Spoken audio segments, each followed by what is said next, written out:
कलाल इराकी मिल्लत committee Jehanabad के सौजन्य से राज्य स्तरीय तरक्की व इस्लाही कॉन्फ्रेंस कामयाबी के साथ संपन्न हुआ, जिसकी अध्यक्षता कमेटी के मुख्य संरक्षक अली कलाल साहब द्वारा किया गया।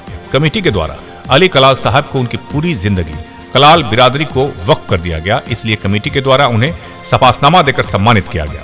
सपासनामा को कमेटी के संरक्षक सादिक अशरफी के द्वारा पढ़ा गया। बिहार कलाल इराकी मिल्लत कमेटी जहानाबाद के अध्यक्ष साजिद मुस्तफा ने अपने संबोधन में बताया कि हमारे समाज कलाल इराकी बिरादरी सामाजिक, राजनीतिक, शैक्षणिक तौर पर पिछड़ा है।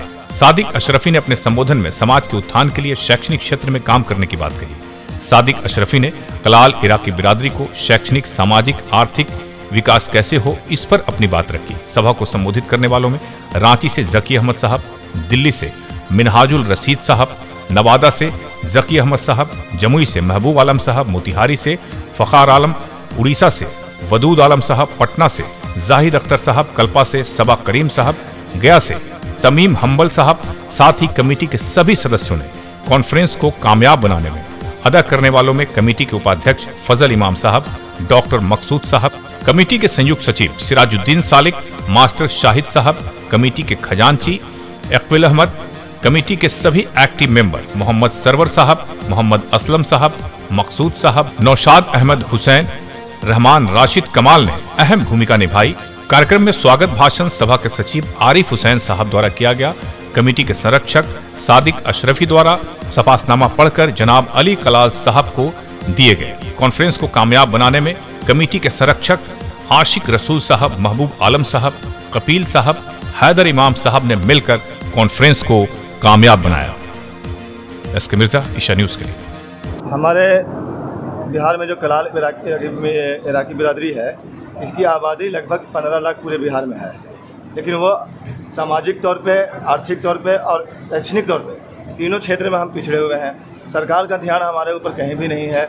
और जब इस बार के जो जनगणना हुआ था, उसमें हमें बनिया समाज के साथ जोड़ दिया गया, अलग पृथक कोड नहीं दिया गया।